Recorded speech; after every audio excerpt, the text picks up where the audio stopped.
नमस्कार दोस्तों। तो आइए आलोक एजुकेशन चैनल पर आप सबों का स्वागत है। दोस्तों, आज आप लोगों के सामने कुछ महत्वपूर्ण प्रश्नों को लेकर आया हूं जो कि परीक्षा की दृष्टि से अति महत्वपूर्ण है। तो ध्यान दीजिए, पहला क्वेश्चन आप लोगों के सामने है।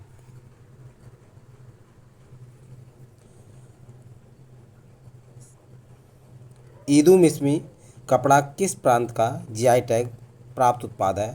तो ध्यान रखना दोस्तों, विकल्प है सिक्किम का, अरुणाचल प्रदेश का, मिजोरम का और उड़ीसा का। तो ईदू मिश्मी कपड़ा जो है कहाँ का जीआई टैग प्राप्त है? अरुणाचल प्रदेश का। कहाँ का? अरुणाचल प्रदेश का है। ध्यान रखिए, अरुणाचल प्रदेश का ईदू मिश्मी कपड़ा जो है जीआई टैग प्राप्त उत्पाद है। सिक्किम का ध्यान रखिए दोस्तों, डाले खुरसानी। कौन सा? डाले खुरसानी। डाले खुरसानी डाले खुरसानी जो है सिक्किम का जीआई टैग प्राप्त जो है उत्पाद है। डाले खुरसानी मिर्च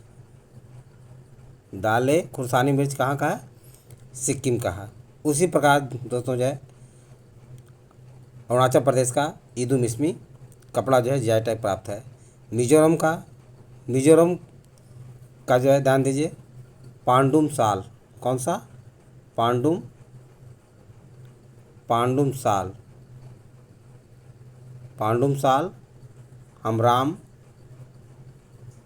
हमराम साल और साथ ही साथ तावलो पुआन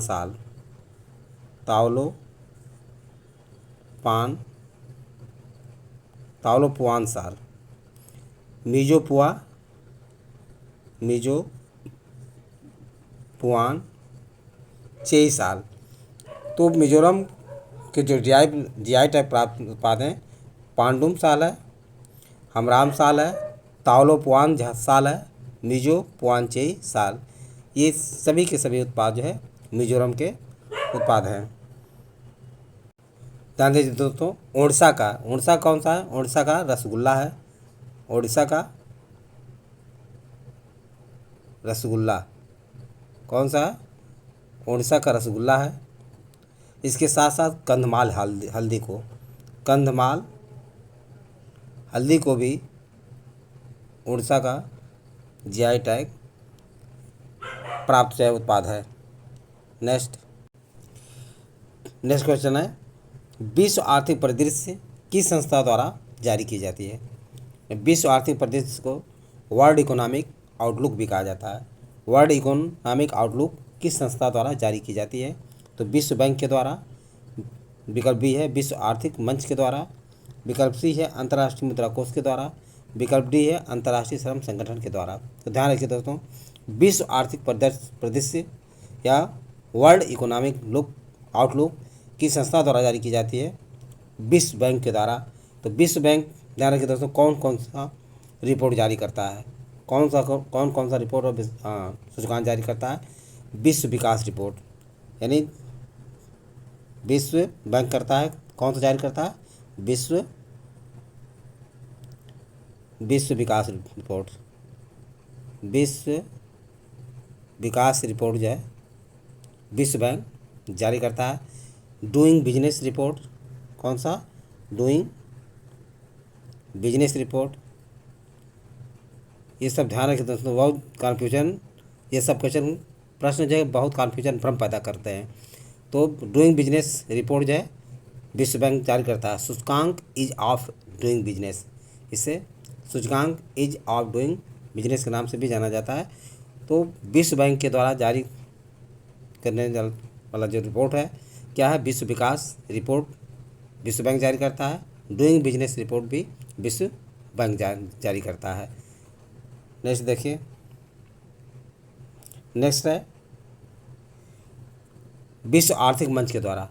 अब ध्यान रखना है कि विश्व आर्थिक मंच द्वारा जो है कौन कौन से रिपोर्ट जारी किए जाते हैं? तो वैश्विक सूचना प्रौद्योगिकी रिपोर्ट, वैश्विक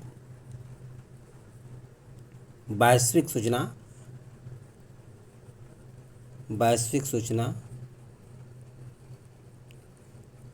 प्रौद्योगिकी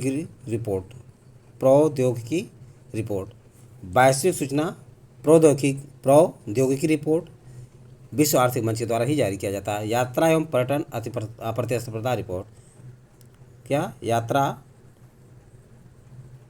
एवं पर्यटन प्रतिस्पर्धा रिपोर्ट, इसके साथ ही साथ वैश्विक प्रतिस्पर्धा रिपोर्ट, वैश्विक प्रतिस्पर्धा सूचकांक, वैश्विक प्रतिस्पर्धा सूचकांक, global gender gap report, global gender gap report, ये सारे के सारे रिपोर्ट जो है विश्व आर्थिक मंच के द्वारा जारी किए जाते हैं, WEF के द्वारा जारी किए जाते हैं। एक बार पुनः ध्यान दीजिए, विश्व आर्थिक मंच जो है कौन कौन सा रिपोर्ट जारी करता है? वैश्विक सूचना प्रौद्योगिकी रिपोर्ट, यात्रा एवं पर्यटन प्रतिस्पर्धा रिपोर्ट, वैश्विक प्रतिस्पर्धा सूचकांक report, global gender gap report जो है विश्व आर्थिक मंच के द्वारा जारी किया जाता है। अब हम ध्यान देते हैं अंतर्राष्ट्रीय मुद्रा कोष के द्वारा कौन कौन से रिपोर्ट जारी किए जाते हैं।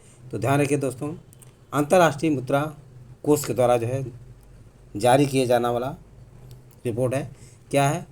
वैश्विक आर्थिक स्थिरता रिपोर्ट, वैश्विक आर्थिक स्थिरता रिपोर्ट, इसी के साथ साथ विश्व आर्थिक परिदृश्य, यानी विश्व आर्थिक परिदृश्य, जिसे वर्ल्ड इकोनॉमिक आउटलुक भी कहा जाता है,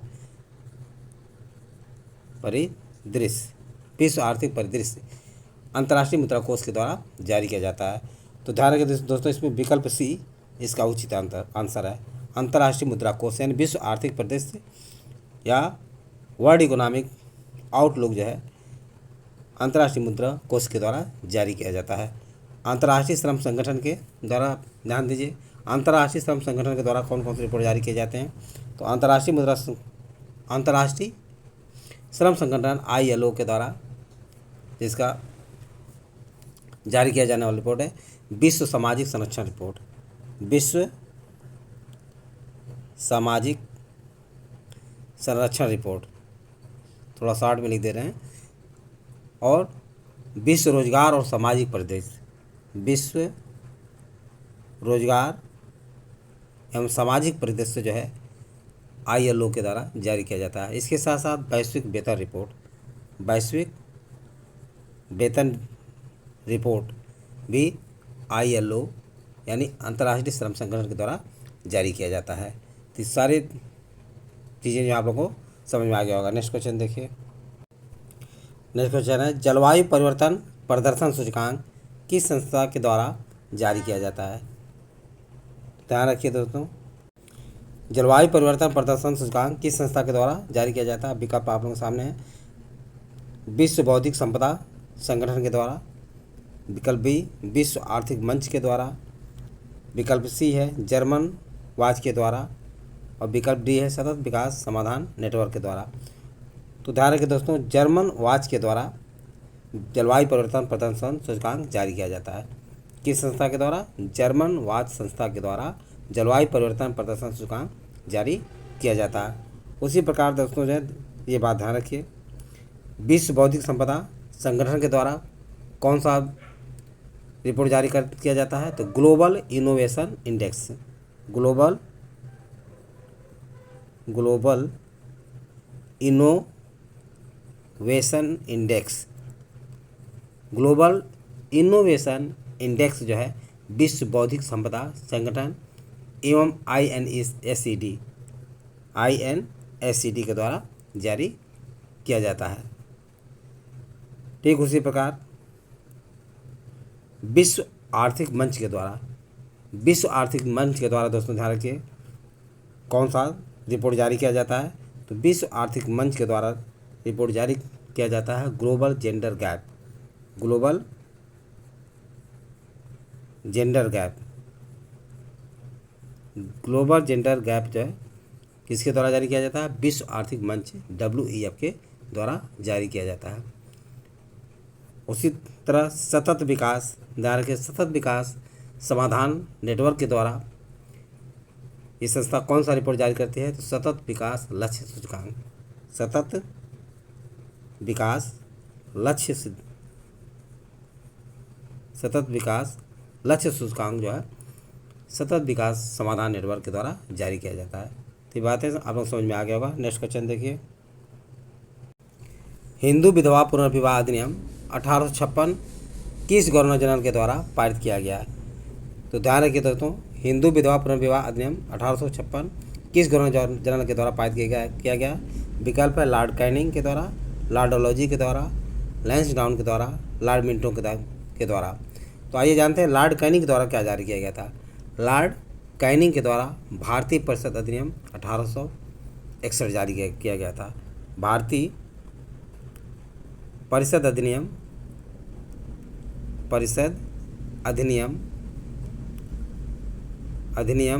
1861 जो है लॉर्ड कैनिंग के द्वारा जारी किया गया था। उसी तरह लॉर्ड डलहौजी के द्वारा, तो लॉर्ड डलहौजी के द्वारा दोस्तों ध्यान रखिए हिंदू विधवा पुनर्विवाह अधिनियम 1856 जारी किया गया था। यानी हिंदू विधवा पुनर्विवाह अधिनियम जो है लॉर्ड डलहौजी के द्वारा जारी किया गया था। तो विकल्प बी आपका उचित आंसर है। लैंसडाउन के द्वारा कौन सा अधिनियम जारी किया गया था? सम्मति आयु अधिनियम 1891। सम्मति आयु अधिनियम 1891 लॉर्ड लैंसडाउन के द्वारा जो है जारी किया गया था। यानी लैंसडाउन ने सम्मति आयु अधिनियम 1891 में जारी किया था। ठीक उसी प्रकार लॉर्ड मिंटो के द्वारा दोस्तों ध्यान रखिए मिंटो मार्ले अधिनियम 1909। मिंटो मार्ले अधिनियम 1909 लॉर्ड मिंटो के द्वारा जारी किया गया। तो ये सारी बातें आप लोग समझ में आ गया होगा। लॉर्ड डलहौजी के समय हिंदू विधवा पुनर्विवाह अधिनियम 1856 जारी किया गया था। लॉर्ड कैनिंग के समय में भारतीय परिषद अधिनियम 1861। लैंसडाउन के समय में सम्मत आयु अधिनियम 1891 ईस्वी में जारी किया गया। ठीक उसी तरह लॉर्ड मिंटो के द्वारा मिंटो मार्ले अधिनियम 1909 जारी किया गया था। तो ये सारी बातें आप लोग समझ में आ गया होगा। नेक्स्ट क्वेश्चन देखिए दोस्तों, कैबिनेट मिशन योजना को स्वीकार करके, ये दो बात छप गया है। कैबिनेट मिशन योजना को स्वीकार करके मुस्लिम लीग द्वारा प्रत्यक्ष कार्यवाही दिवस कब मनाया गया था? विकल्प आप लोगों के सामने है 16 अगस्त 1946 को, 9 दिसंबर 1946 को, सी विकल्प है दोस्तों 11 दिसंबर 1946 को, और डी विकल्प है 2 सितंबर 1946 को। ये 4 विकल्प हैं। तो ध्यान रखिए दोस्तों जो है प्रत्यक्ष कार्यवाही दिवस यानी कैबिनेट मिशन योजना को स्वीकार करके मुस्लिम लीग द्वारा जो है प्रत्यक्ष कार्यवाही दिवस कब मनाया गया था? तो 16 अगस्त 1946 को मनाया गया था। तो विकल्प इसका उचित आंसर है। इन्हें भी जानिए 9 दिसंबर 1946 को क्या हुआ था? 9 दिसंबर 1946 को संविधान सभा का पहला सत्र आयोजित किया गया था। क्या किया गया था? संविधान सभा का पहला सत्र का आयोजन किया गया था और इसके अस्थायी अध्यक्ष सच्चिदानंद सिन्हा को बनाया गया था। सच्चिदानंद सिन्हा को बनाया गया था। यानी संविधान सभा का पहला सत्र जो है 9 दिसंबर 1946 को आयोजित किया गया था और अस्थायी अध्यक्ष जो है सच्चिदानंद सिन्हा को बनाया गया था। वहीं ध्यान रखिए दोस्तों 11 दिसंबर 1946 को संविधान सभा का दूसरी बैठक हुई थी। संविधान सभा की दूसरी बैठक का आयोजन किया गया था। दूसरी बैठक का आयोजन किया गया था और साथ ही साथ ये बात ध्यान रखिए राजेंद्र प्रसाद को अध्यक्ष बनाया गया था। डॉक्टर राजेंद्र प्रसाद को संविधान सभा का अध्यक्ष बनाया गया था। 2 सितंबर 1946 ईस्वी को पंडित जवाहरलाल नेहरू के द्वारा अंतरिम सरकार का गठन किया गया था। अंतरिम सरकार का गठन किया गया था। 2 सितंबर 1946 ईस्वी को पंडित लाल नेहरू द्वारा अंतरिम सरकार का गठन किया गया था। तो ये बातें आप लोगों को समझ में आ गया होगा। उसी तरह कुछ पॉइंट ऐसे हैं, जैसे 26 अक्टूबर 1946 ईस्वी को लियाकत अली सहित मुस्लिम लीग के 5 सदस्य जो है अंतरिम सरकार में शामिल हुए थे। कब? 26 अक्टूबर 1946 ईस्वी को 1946 ईस्वी को दोस्तों ध्यान रखिए, लियाकत अली सहित कुल 5 मुस्लिम सदस्य यानी मुस्लिम लीग के कुल 5 सदस्य जो है अंतरिम सरकार में शामिल हुए थे। तो ये बातें समझ में आ गया। नेक्स्ट क्वेश्चन देखिए। नेक्स्ट क्वेश्चन, निष्क्रिय विरोध के सिद्धांत का प्रतिपादन किसके द्वारा किया गया था? तो विकल्प आप लोगों के सामने है, अरविंद घोष के द्वारा, राम प्रसाद बिस्मिल के द्वारा, भगत सिंह के द्वारा और पी मित्रा के द्वारा। भगत सिंह के द्वारा, पी मित्रा के द्वारा। तो ध्यान रखिए दोस्तों, पी मित्रा के द्वारा ये 4 विकल्प है, अरविंद घोष के द्वारा, राम प्रसाद बिस्मिल के द्वारा, भगत सिंह के द्वारा और पी मित्रा के द्वारा।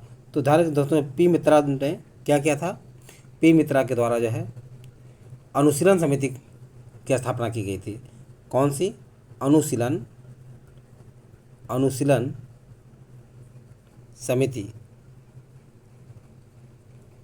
के संस्थापक जो है कौन थे?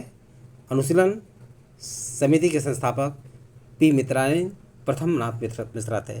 कौन थे? प्रथमनाथ, इनका पूरा नाम है प्रथमनाथ मिश्रा। प्रथमनाथ मिश्रा या पी मित्रा के द्वारा जो है अनुशीलन समिति की स्थापना की गई थी। उसी तरह राम प्रसाद बिस्मिल, ध्यान रखिए दोस्तों, क्रांतिकारी राम प्रसाद बिस्मिल को गोरखपुर जेल में, कहाँ पे? राम प्रसाद बिस्मिल को गोरखपुर जेल में फांसी दी गई थी। गोरखपुर जेल में किसे फांसी दी गई थी? तो राम प्रसाद बिस्मिल को गोरखपुर जेल में फांसी दी गई थी। ठीक उसी तरह भगत सिंह को दोस्तों जो है लाहौर षड्यंत्र केस में भगत सिंह को, महान क्रांतिकारी भगत सिंह को लाहौर षड्यंत्र केस में भगत सिंह को राजगुरु तथा सुखदेव के साथ, राजगुरु और सुखदेव के साथ 23 मार्च सन 1931 ईस्वी में फांसी दी गई थी।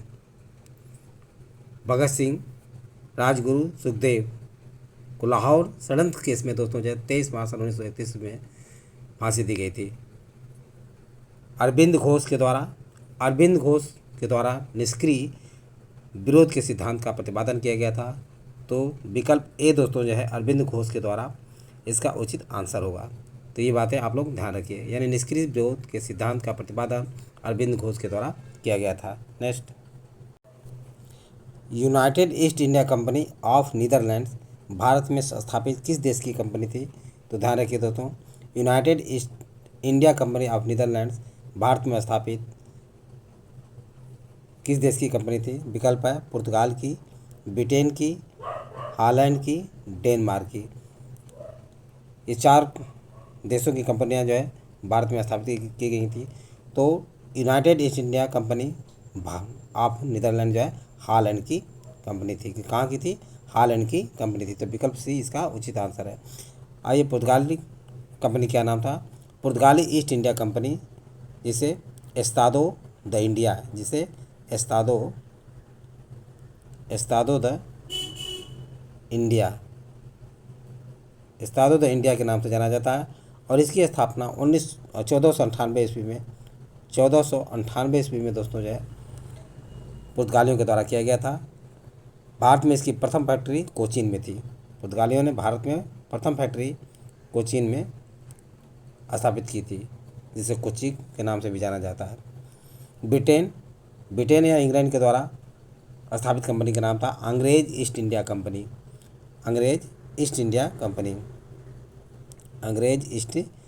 कंपनी, जिसे the governor and company of the merchant of London trading into the east Indies के नाम से जाना गया।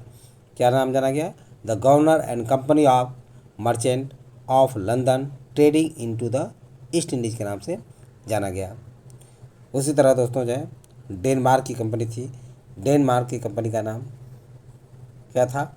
डेनमार्क के कंपनी का नाम था डेनिश ईस्ट इंडिया कंपनी। क्या नाम था? डेनिश ईस्ट इंडिया कंपनी की स्थापना डेनमार्क के द्वारा किया गया था। कब किया गया था? 1616 ईस्वी में। 1616 ईस्वी में दोस्तों जो है डेनिश ईस्ट इंडिया कंपनी की स्थापना की गई थी। कहाँ पे की गई थी? त्रैंकोबार, त्रावणकोर में। त्रैंकोबार त्रावणकोर में,